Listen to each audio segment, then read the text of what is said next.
The crystal walls of the Galactic Council chamber shimmered with fear. Ambassador Zeltar watched as another red dot disappeared from the Great Star Map. Another world had fallen to the HFY Empire. "That makes 17 systems in 2 months," spoke Velnari Prime Minister Kesta.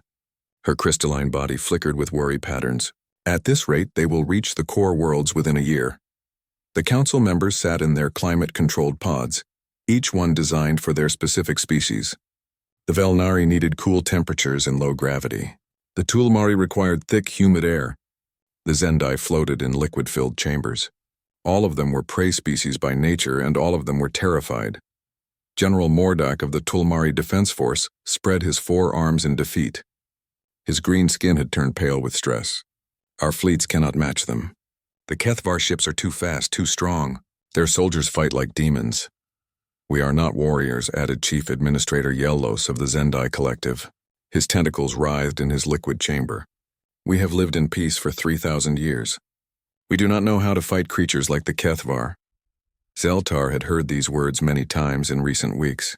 The Galactic Cooperative Council had built their civilization on trade, science, and diplomacy. War was something they read about in ancient history books, but the HFY Empire came from death worlds where only the strongest survived. They knew nothing but war. "Perhaps," Zeltar said slowly, "we should look outside our usual allies." The chamber fell silent. Prime Minister Kesta turned her crystal head toward him. "What do you mean?" Zeltar activated his personal data pad. Ancient files appeared in the air above them. "I have been studying the old archives. Before our species formed the council, our scouts explored many distant systems. Most were empty or held primitive life, but some records mention unusual worlds." "Unusual how?" asked General Mordak. "Death worlds," Zeltar replied. "Planets with extreme gravity, dangerous atmospheres, and violent native species. Our ancestors marked these systems as dangerous and never returned. But what if we were wrong? What if the species on those worlds survived and grew strong?" Chief Administrator Yellos's tentacles moved faster in his liquid. "You want to contact Deathworld species? That seems very dangerous. More dangerous than the HFY?"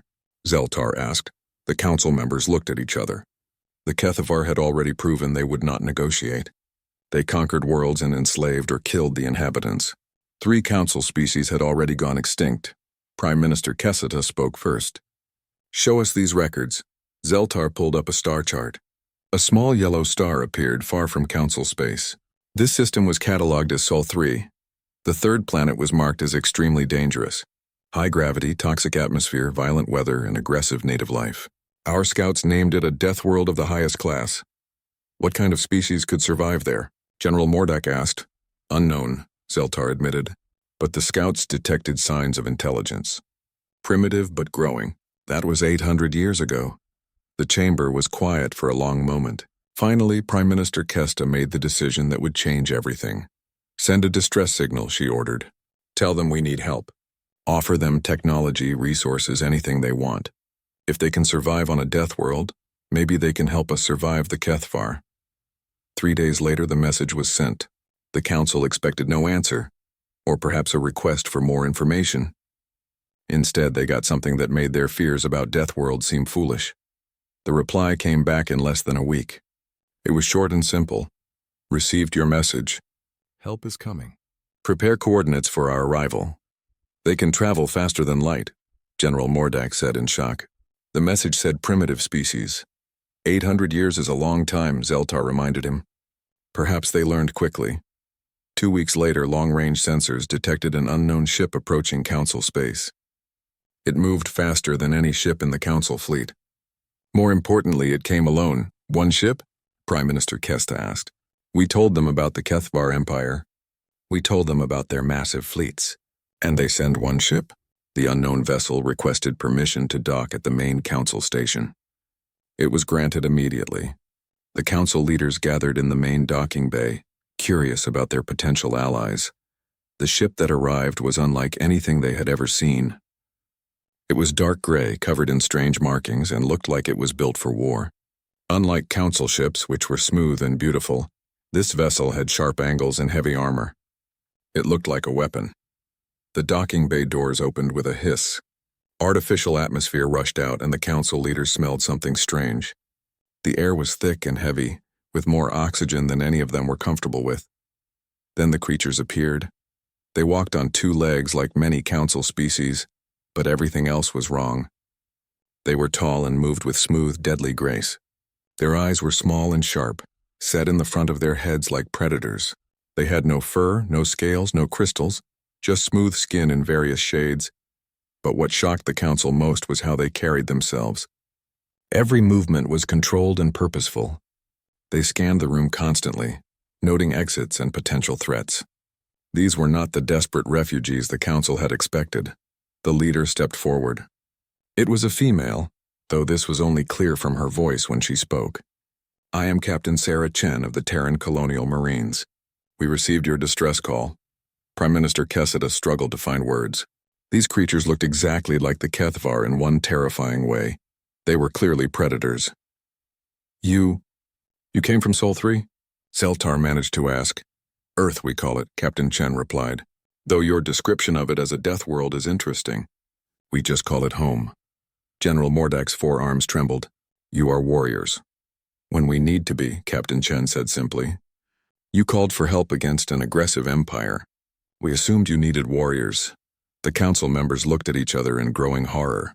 They had asked for help from a death world and received exactly what such a world would produce: killers. But Captain Chen was not finished. "We brought a diplomat, engineers, medics, and tactical specialists. We understand you are facing an existential threat. We are here to help. How many ships do you have?" Prime Minister Kesta asked weakly. Captain Chen smiled, and the expression was somehow both reassuring and terrifying. "Enough. But first we need to understand your enemy. Tell us everything about the Kethvar Empire."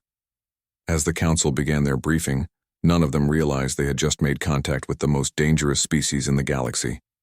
But they were about to learn that sometimes the most dangerous species could also be the most protective.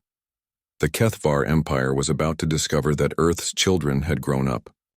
The council briefing room had been redesigned 3 times in 2 days.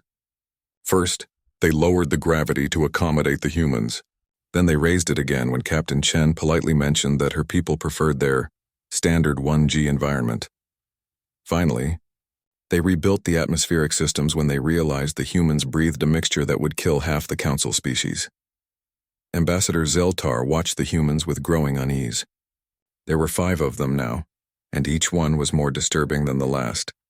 Captain Chen led the group, moving with the fluid grace of a natural predator.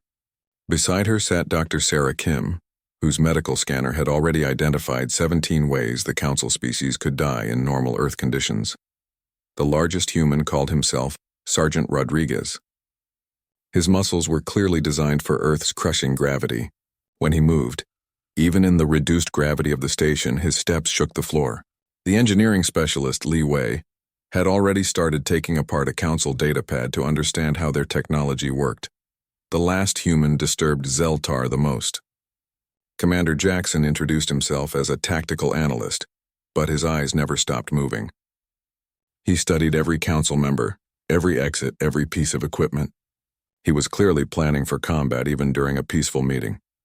The Kethvar Empire controls 43 systems, General Mordak was explaining. His forearms gestured at the holographic star map. Their homeworlds have gravity twice our standard. Their soldiers are bred for war. Twice standard? Captain Chen asked. What is standard gravity for your species? 0.6 Earth standard, Dr. Kim replied quietly, reading from her scanner. Their heavy gravity worlds are about 1.2 Earth standard. The humans looked at each other. Commander Jackson made a note on his datapad. Prime Minister Keseta noticed the exchange. Is that significant? Earth gravity is nearly twice your heavy world standard, Captain Chen explained. We consider the Kethvar worlds to be light gravity environments. The council chamber fell silent. Chief Administrator Yelos's tentacles moved nervously in his liquid chamber. Light gravity? Where we come from, Sergeant Rodriguez said with a grin that showed too many teeth. We call that low-G training conditions. General Mordak continued his briefing, but Zeltar could see the council members becoming more frightened of their allies than their enemies. The humans asked detailed questions about Kethvar weapons, ship designs, and battle tactics. But their questions were not the kind refugees asked about their enemies. What is their standard engagement range? Commander Jackson wanted to know. How fast can their ships maneuver in atmosphere? Asked Li Wei. Do they take prisoners? Captain Chen asked quietly. That last question made everyone uncomfortable. The Kethavar were known to enslave conquered populations, but they often killed those who resisted. Sometimes, General Mordak replied, but they treat prisoners badly. Define badly, Captain Chen said. The general's green skin paled further. They use them for labor until they die. Sometimes they feed them to their young. They consider other species to be inferior life forms. The humans became very still. Zeltar had learned to recognize this as a dangerous sign. When humans stopped moving, they were thinking about violence. I see, Captain Chen said carefully. And your current defensive strategy? We evacuate threatened worlds and retreat to safer systems, Prime Minister Kesta explained. We try to negotiate when possible. How is that working out? Commander Jackson asked. Not well, admitted Chief Administrator Yellos. Dr. Kim had been running scans on the council members throughout the meeting. Captain, she said quietly. Their bone density is approximately 30% of human standard. Their muscle mass is designed for low-gravity environments. Most of them would suffer serious injury in a standard Earth environment. Thank you, Doctor, Captain Chen replied. She turned back to the council. We understand your situation. You are facing an enemy that is stronger and more aggressive than your species.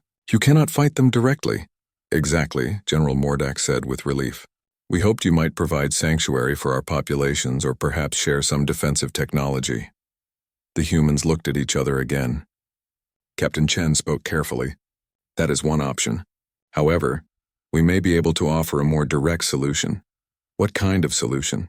Zeltar asked, though he was beginning to suspect the answer. We eliminate the threat, Commander Jackson said simply. The words hung in the air like a death sentence. Prime Minister Kesta's crystal body flickered with alarm patterns. You mean war? We mean solving your problem permanently, Captain Chen corrected. The Kethvar Empire has proven they will not negotiate. They will continue conquering until they control everything, or until someone stops them. But war is so violent, Chief Administrator Yellos protested. Sergeant Rodriguez laughed, and the sound made several council members flinch. Ma'am, respectfully, they are already at war with you. They are just winning because you are not fighting back. Li Wei looked up from the data pad he had been studying. Your technology is actually quite advanced in some areas. Your energy systems are more efficient than ours. Your material science is impressive, but your weapons are designed for scientific research, not combat. We are peaceful species, General Mordak said defensively. We understand, Captain Chen replied. But peaceful species still have the right to exist. Sometimes peace must be defended. Dr. Kim finished her scans and whispered something to Captain Chen. The captain nodded grimly. We will need detailed intelligence on Kethvar military assets, Commander Jackson announced. Ship locations, troop strengths, logistical networks, command structures. Everything you have. Why? Zeltar asked. Because, Captain Chen said, standing up, you asked for help. We intend to provide it. The humans began gathering their equipment. As they prepared to leave, Prime Minister Keseta called out desperately, Wait, how many ships will you need? How many soldiers? We can try to provide support. Captain Chen paused at the door. We appreciate the offer, but this is what we do. Earth has been preparing for interstellar conflict for 200 years. Every human child learns basic combat skills. Every human adult serves in planetary defense. Every human ship is built to fight. She looked around the room at the frightened alien faces. You called the right species for help. We will handle the Kethvar Empire. All of it? General Mordak asked in shock. All of it, Sergeant Rodriguez confirmed cheerfully. After the humans left, the council sat in stunned silence. Finally, Chief Administrator Yello spoke what they were all thinking. What have we done? Zeltar looked at the star charts showing Kethvar conquests and felt a chill that had nothing to do with his environmental systems. They had asked a Deathworld for help against monsters. They were about to discover which species was truly more dangerous. 3 days later, long-range sensors detected the human fleet arriving in council space. General Mordak stared at the displays in disbelief. How many ships is that? He asked. The sensor technician, a young Velnari, checked her readings twice before answering. 237 vessels, sir. And they are still arriving. Zeltar realized that Earth had not sent their entire fleet to help the Council. They had sent their entire fleet to eliminate the Kethvar Empire.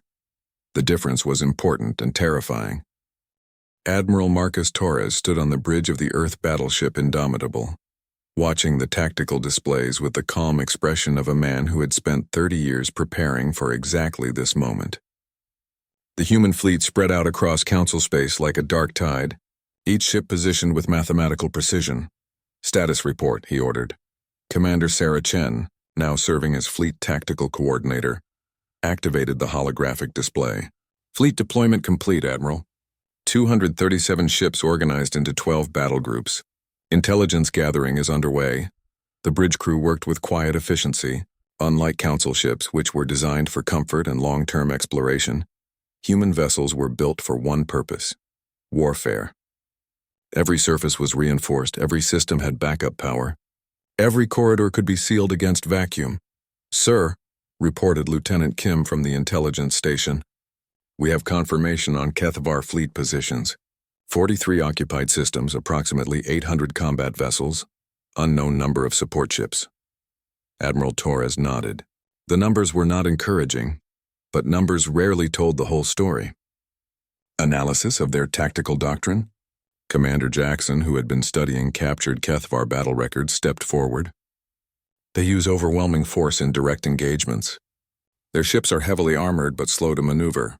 They prefer to surround targets and destroy them with concentrated firepower. Standard approach for a species that evolved on high-gravity worlds," observed Dr. Kim. "Their tactics reflect their physical limitations, which gives us several advantages," Torres replied. He had fought in 3 interplanetary conflicts before humanity discovered faster-than-light travel. He understood how physical evolution shaped military thinking. The main screen activated, showing Ambassador Zeltar calling from the Council station. The crystalline alien looked even more worried than usual. "Admiral Torres," Zeltar began, "we have received communications from the Kethvar Empire. They are demanding to know why human warships have entered Council space." Torres smiled, an expression that had made enemy commanders surrender without firing a shot. "What did you tell them?" "Nothing yet. We wanted to consult with you first." "Tell them the truth," Torres replied. "Tell them the Galactic Council has new allies." After the communication ended, Commander Chen looked concerned. "Sir, that will likely provoke them to attack." "Good," Torres said simply. "I prefer enemies who attack predictably." The first Kethvar response came 18 hours later. A battle fleet of 60 ships jumped into the Velnari home system, clearly intending to make an example of one of the Council's founding species. It was exactly what Torres had expected. What the Kethvar had not expected was the human response. Instead of meeting them in traditional fleet combat, the humans did something the Kethvar had never encountered. They scattered. Human ships broke into small groups, moving at impossible speeds through the asteroid fields around the Velnari system. They used the gravitational fields of gas giants to slingshot around planets, accelerating to velocities that should have killed their crews. The Kethvar fleet found itself chasing shadows. "Strike Group Alpha. Execute flanking maneuver," Torres ordered calmly. On the tactical display, 12 human ships appeared behind the Kethvar formation. Having used the system's moon as cover, the human weapons were unlike anything the Kethvar had seen. Instead of energy beams, they fired solid projectiles at significant fractions of light speed. The metal slugs punched through Kethvar armor like paper. But the real shock came when the first human boarding parties arrived. Sergeant Rodriguez led his Marines through the breach in the Kethvar command ship's hull. The artificial gravity inside was twice Earth standard, but Rodriguez had trained his entire life in variable gravity environments. To him, it felt like a light workout. The Kethvar soldiers, on the other hand, had never fought in vacuum. When the humans breached their ship, they lost atmospheric pressure. Most species would retreat and seal the damaged sections. The humans kept fighting. Rodriguez and his team wore powered armor that could operate in vacuum, underwater, or in toxic atmospheres. They moved through the Kethvar ship like avenging spirits, appearing through holes in the hull that should have been impossible to survive. The Kethvar warriors, bred for combat on their heavy worlds, found themselves fighting enemies who treated the vacuum of space like a natural environment. It was psychologically devastating. Within 6 hours, the Kethvar battle fleet had been destroyed or captured. Not a single human ship was lost. The news spread through both the Council and the Kethvar Empire at light speed. Ambassador Zeltar watched the battle recordings with a mixture of awe and horror. The humans fought like nothing he had ever seen. They used their ships like guided missiles, ramming enemy vessels at velocities that would have liquefied any Council species. They conducted boarding actions in hard vacuum, treating the space between ships as just another battlefield. Most disturbing of all, they seemed to enjoy it. "This is just the beginning," Admiral Torres explained during the post-battle briefing. "The Kethvar will respond with larger fleets. They will try to overwhelm us with numbers." "Can you handle larger forces?" Prime Minister Kesta asked nervously. Torres looked at the tactical display showing the positions of both fleets. The Kethvar had begun concentrating their forces, pulling ships back from occupied worlds to form massive battle groups. "They are making a mistake," he said quietly. "They are fighting the last war, not this one." Commander Chen understood immediately. "They are concentrating their forces because that is how they have always fought. Mass their ships and overwhelm the enemy. But we are not the Council," Torres continued. "We do not fight defensive battles. We do not retreat and regroup. We attack." The next phase of the human campaign began 3 days later. While the Kethvar assembled their great fleets, human strike teams attacked their supply lines. Fast human ships appeared deep in Kethvar territory, destroying fuel depots and manufacturing facilities. But the strikes were not random. Commander Jackson had identified the critical weakness in the Kethvar Empire. They had grown soft from easy victories. Their logistics were inefficient, their defenses were predictable, and their commanders had never faced an enemy that fought back effectively. The humans exploited every weakness with surgical precision. On the bridge of the Indomitable, Dr. Kim monitored the psychological effects of human tactics on both sides. "Admiral, we are receiving surrender requests from 17 Kethvar garrison forces. They are abandoning occupied worlds without fighting." "And the Council species?" Torres asked. Mixed reactions. "They are grateful but also frightened. Some are calling us saviors. Others are calling us demons," Torres nodded.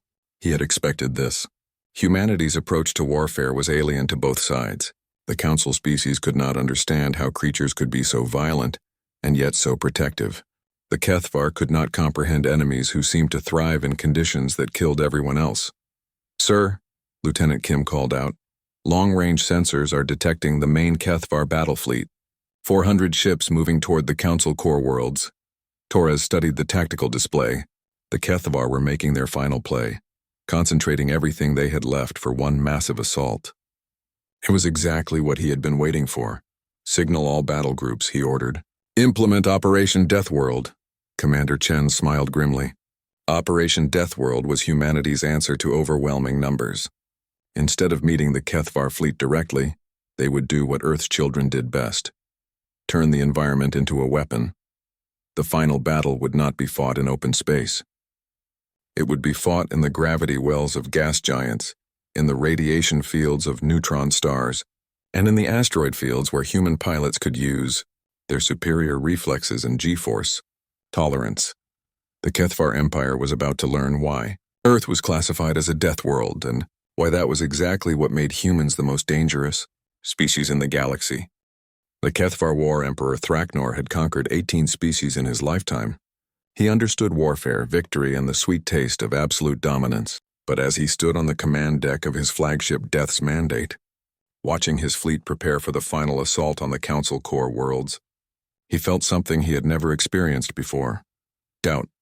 "Report from the forward scouts," hissed his tactical officer, a scarred veteran of 50 battles. "The human fleet has taken position in the Kepler 442 system." Thraknor studied the holographic display. The humans had chosen their battlefield carefully: a system with 2 gas giants, 3 asteroid fields, and a neutron star that flooded local space with deadly radiation. Any sane species would avoid fighting there. They are cornered, he decided. They hope the dangerous environment will protect them. It will not. But even as he spoke, Thraknor remembered the reports from his defeated commanders. Stories of humans fighting in hard vacuum, of human ships ramming through asteroid fields at impossible speeds, of human soldiers who seemed to thrive in conditions that would kill Kethvar warriors. The first sign that something was wrong came when his fleet entered the system.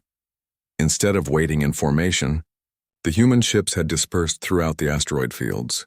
They moved between the rocks like living things, using the gravitational chaos of the gas giants to accelerate beyond safe limits. All ships, advance in battle formation, Thraknor ordered. Concentrate fire on their command vessels.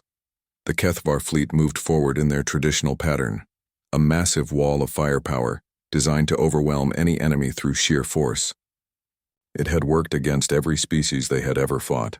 It did not work against humanity.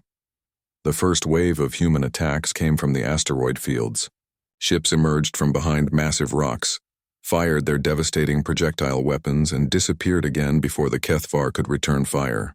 The metal slugs accelerated to near light speed, punched through Kethvar armor like arrows through paper. But the real nightmare began when the humans started using the environment itself as a weapon. Captain Elena Vasquez, commanding the destroyer Fearless, led her squadron through the radiation field around the neutron star. The deadly energy that would cook most species in seconds was filtered by her ship's advanced shielding. More importantly, the radiation masked her squadron's approach until they were directly behind the Kethvar formation. All ships, fire at will, she ordered. The surprise attack destroyed 12 Kethvar vessels before they could react, but instead of retreating to a safe distance, the human ships did something that defied all military logic. They accelerated deeper into the radiation field. The Kethvar tried to follow, but the radiation levels quickly became lethal. Their ship's shielding, designed for normal space combat, failed within minutes. They were forced to retreat while the humans continued their attack from inside the deadly energy storm. On his flagship, War Emperor Thraknor watched his carefully planned battle dissolve into chaos. His ships were being destroyed by enemies who fought from positions that should have been impossible to survive. "Send in the assault troops," he ordered desperately. "Board their vessels. Show them what Kethvar warriors can do in personal combat." It was the worst decision he could have made. The Kethvar boarding pods launched toward the human ships, carrying the Empire's finest warriors. These were soldiers bred for combat, trained from birth to kill, equipped with the best weapons their technology could provide. They had never fought humans before. Sergeant Maria Santos met the first boarding party in the cargo bay of the cruiser Determination. She wore powered armor that could operate in vacuum, underwater, or in toxic atmospheres. Her weapons were designed to penetrate any known armor. But her real advantage was something the Kethvar could never have prepared for. She had grown up on Earth. The first Kethvar warrior through the breach was nearly 3 meters tall, covered in natural armor, and armed with plasma weapons. In the low gravity of most worlds, he would have been unstoppable, but Santos had trained her entire life in Earth's crushing gravity. In the artificial gravity of the ship, she moved like lightning while the Kethvar warrior struggled with his own weight. Her first shot took off his primary weapon arm. Her second shot penetrated his natural armor. Her third shot ended the threat. The battle was over in 30 seconds. Similar scenes played out across the human fleet. Kethvar boarding parties found themselves fighting enemies who were faster, stronger, and more adaptable than anything they had ever encountered. The humans fought with a combination of advanced technology and primal savagery that the civilized Kethvar could not match. But what truly broke the Kethvar spirit was not the humans' combat ability. It was their compassion. When the human Marines captured Kethvar prisoners, they provided medical treatment. When they liberated Council worlds, they immediately began distributing food and medical supplies. When they encountered Kethvar civilians, they offered protection instead of death. The Kethvar Empire had been built on the principle that strength meant the right to dominate others. The humans demonstrated something that shook that foundation: strength used to protect the weak. Dr. Sarah Kim, now serving as the fleet's xenopsychologist, documented the psychological impact on captured Kethvar soldiers. "They cannot understand us," she reported to Admiral Torres. "Their entire worldview is based on the idea that powerful species dominate weaker ones. We are clearly more powerful than they are, but we are protecting their enemies instead of conquering them." Torres nodded as he watched the tactical display. The Kethvar fleet was retreating in disorder, but he was not pursuing. Instead, human medical ships were moving to assist damaged vessels from both sides. "It is breaking their morale," Dr. Kim continued. Some are starting to question everything their empire taught them about the nature of strength and weakness. The final phase of the battle came when War Emperor Thraknor made his last desperate play. He ordered his remaining ships to ram the human formation, hoping to take as many enemies with him as possible. It was exactly what Admiral Torres had expected. All ships, implement dispersal pattern Gamma, Torres ordered calmly. Let them come.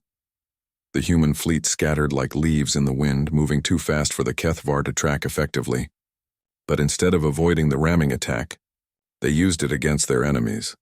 As each HFY ship committed to its ramming course, human vessels appeared from impossible angles, striking at their engines and navigation systems. The would-be kamikazes found themselves drifting helplessly, their ships disabled but their crews alive. War Emperor Thraknor watched his empire die around him. His fleet was destroyed, his soldiers defeated, his entire worldview shattered by creatures from a single impossible world. When Captain Chen's boarding party reached his command deck, he expected to die with honor in combat. Instead, she offered him medical treatment for his injuries and protection for his surviving crew. Why? He asked in the common galactic language. You have won. By right of conquest, we are yours to kill. Chen looked at the defeated emperor with something that might have been pity.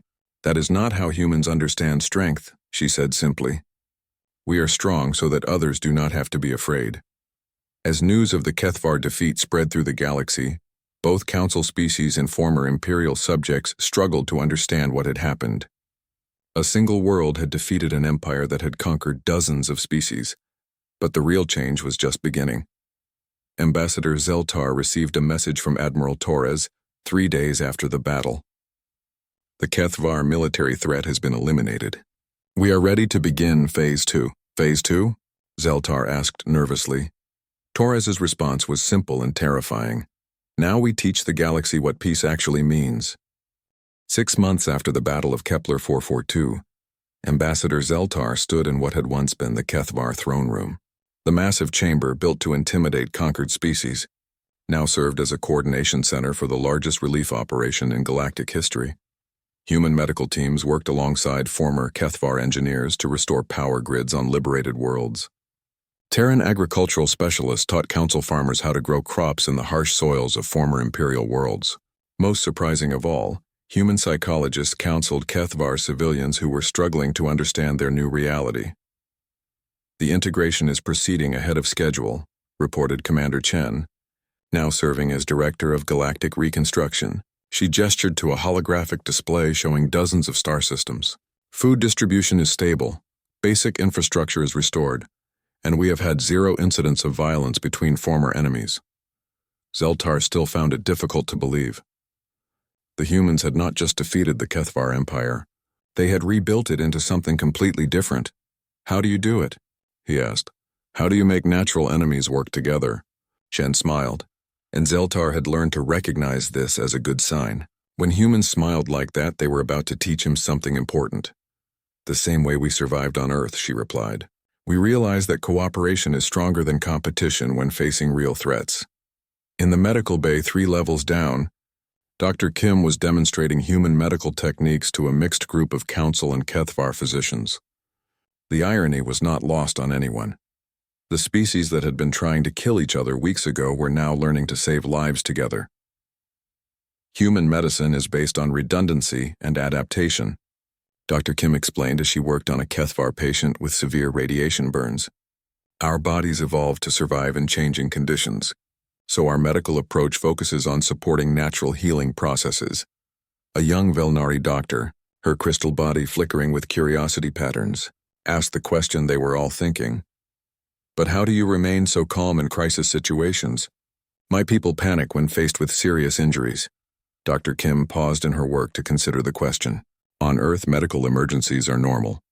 Natural disasters, accidents, conflicts. We learned that panic kills patients. Calm saves lives. The HFY physician, a veteran of military medicine, made a sound that might have been laughter. You speak of war like weather. No wonder you fight so well. We do not fight well, Dr. Kim corrected gently. We survive well. Fighting is just one survival skill. This distinction was lost on most non-humans, but it was crucial to understanding humanity's role in the galaxy. in the former Imperial Academy, now renamed the Galactic Defense Institute. Human instructors were teaching something that had never existed before: interspecies military cooperation.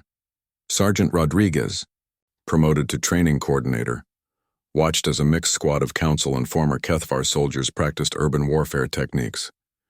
The sight would have been impossible to imagine a year ago. "Remember," he called out to the mixed species team, "you are not learning to fight each other. You are learning to protect each other." The squad moved through the training facility with growing confidence. The Velnari provided excellent reconnaissance with their natural crystal communication abilities.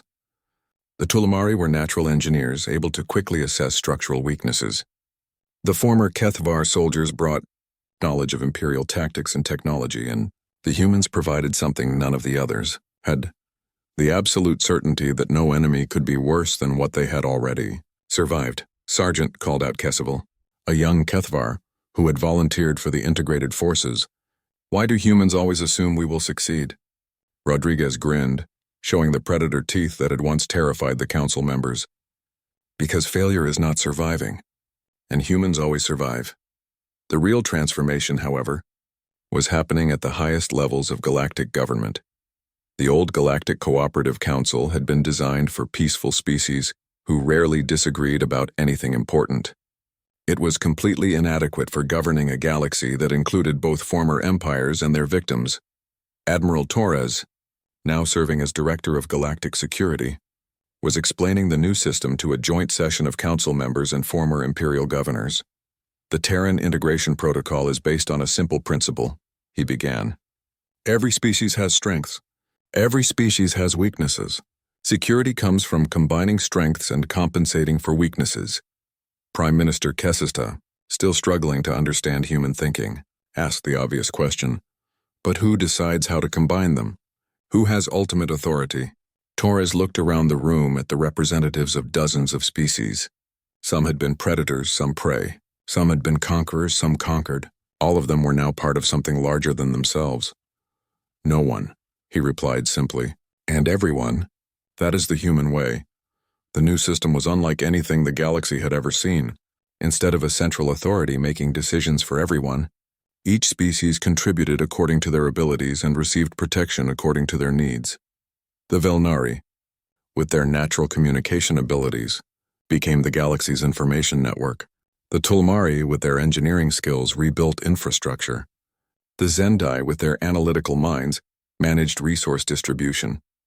Former HFY worlds provided heavy industry and military expertise, and humanity provided what they had always provided: the absolute determination to protect those who could not protect themselves.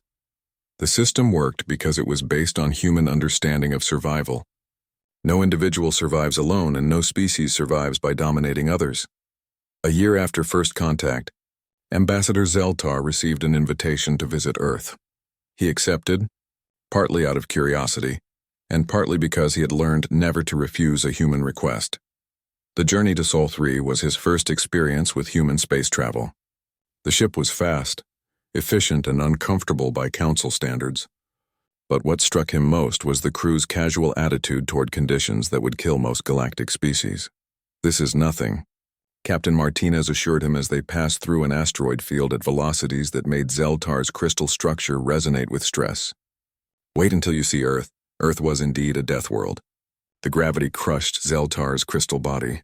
The atmosphere was thick with oxygen and nitrogen in proportions that would be toxic to most Council species. The weather was violent and unpredictable, but it was also beautiful. "How do you stand it?" Zeltar asked as they watched a thunderstorm move across the Pacific Ocean. Captain Martinez looked puzzled. "Stand what?" "The constant danger. The hostile environment. The uncertainty." Martinez considered this seriously. "I suppose we do not see it as hostile. This is just home." That evening, Zeltar attended a ceremony at the newly constructed Galactic Integration Center in Geneva.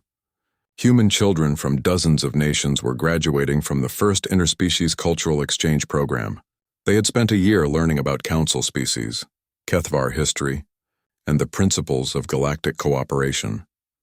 The graduation speaker was a young human girl, perhaps 12 years old, who had been selected to represent her class. She spoke with the confidence that seemed natural to all human children. "We learned that the galaxy is big and dangerous," she said. "We learned that there are species stronger than us and species weaker than us. We learned that some species tried to hurt others." She paused and looked out at the mixed audience of humans, council members and former Imperial subjects. "But we also learned that being strong means protecting people who need help. That is what makes us human. That is what makes us safe. And that is what makes us all family now."